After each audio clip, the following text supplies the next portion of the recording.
Hello you all my curious students. मेरे एक student ने मुझसे पूछा कि ये मॉडल्स क्या होते हैं। इंग्लिश में वाक्य बनाने के लिए तो हम टेंसेस पढ़ते हैं, हम पैसिव वॉइस पढ़ लेते हैं। ये मॉडल्स क्यों होते हैं? जब सारी बातें प्रेजेंट, पास्ट, फ्यूचर, हर तरह की बातें टेंस से कही जा सकती हैं तो मॉडल्स का इस्तेमाल क्यों करें? देखिए, बहुत सिंपल सा आंसर है। टेंस का मतलब ही टाइम है, तो जो बातें सिर्फ समय से जुड़ी हुई हैं, जिनमें सिर्फ सूचना यानी कि इन्फॉर्मेशन दी जानी है, उन्हें तो आप टेंस से कह पाओगे। रही बात पैसिव वॉइस की, तो पैसिव वॉइस तो बात को एक अलग ढंग से कहने का तरीका है, टेंसेस उसमें बदलता नहीं है। तो जो मॉडल्स होते हैं वो कुछ स्पेसिफिक पर्पस से इस्तेमाल किए जाते हैं। जिस तरह टेंसेस में आप is, am, are, was, were, have, has, had, will have इन हेल्पिंग वर्ब्स का यूज करते हैं, ऐसे ही मॉडल वर्ब्स भी हेल्पिंग वर्ब्स होती हैं जिनका काम कुछ पर्टिकुलर इमोशंस को एक्सप्रेस करना होता है। आइए देखते हैं वो क्या क्या एक्सप्रेशंस हैं, वो क्या क्या इमोशन हैं, वो क्या क्या बातें हैं जिनके लिए आपको मॉडल्स का इस्तेमाल करना पड़ता है। आइए नजर डालें। सबसे पहले बात करेंगे हम परमिशन की। परमिशन का मतलब होता है अनुमति। जब किसी से हमें परमिशन लेना हो या किसी को परमिशन देना हो तब आप एक मॉडल वर्ब का इस्तेमाल करेंगे। किसका करेंगे ये हम सीखेंगे। अभी सिर्फ ये देख रहे हैं कि मॉडल्स का इस्तेमाल क्यों करते हैं। हमें टाइम वाइम नहीं बताना है, हमें बताना है कि क्या कोई परमिशन ले रहा है या कोई परमिशन दे रहा है, तो फिर आपको ज़रूरत है मॉडल्स की। दूसरी ज़रूरी बात होती है एबिलिटी। एबिलिटी का मतलब योग्यता, काबिलियत, क्षमता, कैपेसिटी, दमखम। किसी में किसी काम को करने की योग्यता है या नहीं है, टेंस से नहीं बता पाएंगे आप। उसके लिए आपको ज़रूरत पड़ेगी मॉडल वर्ब की। इसके बाद आता है ऑफर। ऑफर का क्या मतलब होता है? आप किसी को कोई ऑफर दे रहे हो, कोई प्रपोजल दे रहे हो कि भाई मैं तुम्हारे लिए ये काम कर सकता हूँ। अब इसके लिए आपको टेंस नहीं बल्कि एक मॉडल की ज़रूरत होगी। बड़ी इंपॉर्टेंट चीज़ है पॉसिबिलिटी, यानी कि संभावना।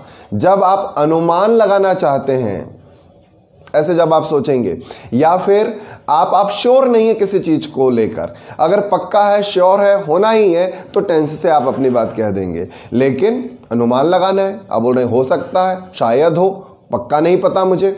अब आप क्या करेंगे? एक मॉडल चाहिए। मैं बताऊंगा अभी कौन सा मॉडल, लेकिन आपको यहाँ पर एक मॉडल की ज़रूरत होगी। तब क्या करेंगे? जब आपको कोई सजेशन यानी कि सुझाव देना होगा। भाई सुझाव भी तो दोगे, टेंस से दे लोगे सारे सुझाव? Obviously not. तो आपको अगर सजेशन देना है, सुझाव देना है, तब भी आपको एक मॉडल की जरूरत पड़ेगी। ऑब्लिगेशन का मतलब होता है अनिवार्यता। भाई कोई काम करना कंपलसरी है, जरूरी है, करना ही पड़ेगा। अब इस तरह की जो भी फीलिंग्स होंगी, जो भी भावनाएं होंगी, वो भी आपको मॉडल वर्ब की तरह से, मॉडल वर्ब की मदद से ही बतानी पड़ेगी।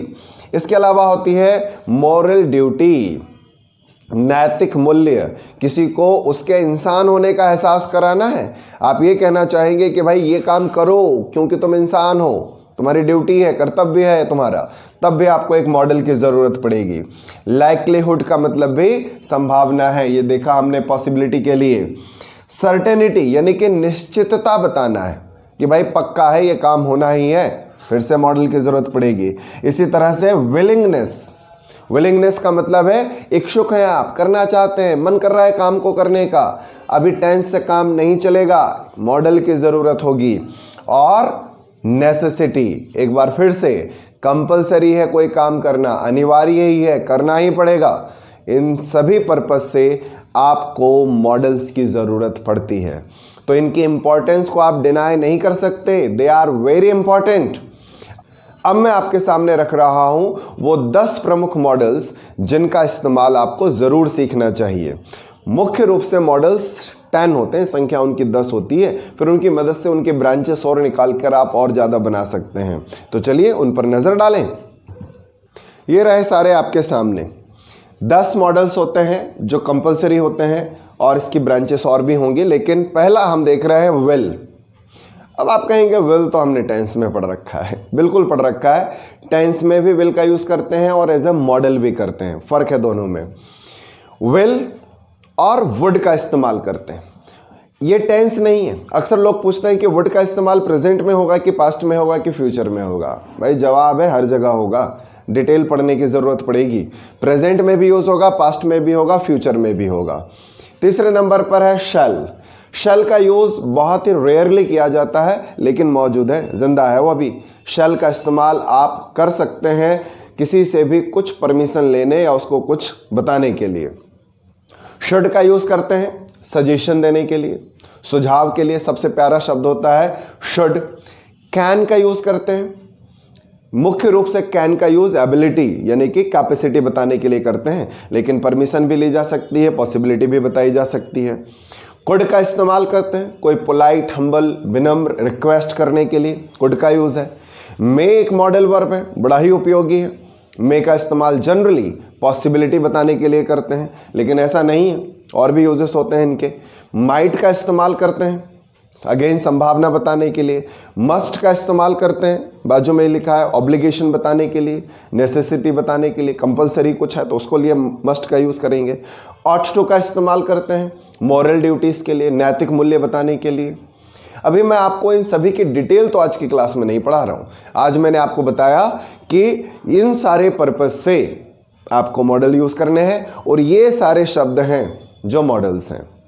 इनकी जानकारी इकट्ठा करना एज ए स्टूडेंट आपके लिए ज़रूरी है। अगर इनके यूज़ आप डिटेल में सीख लेते हैं तो आपके लिए इंग्लिश बोलना और आसान हो जाएगा। तो इन सब की डिटेल्स के लिए मिलते हैं नेक्स्ट वीडियो में। Till then bye bye.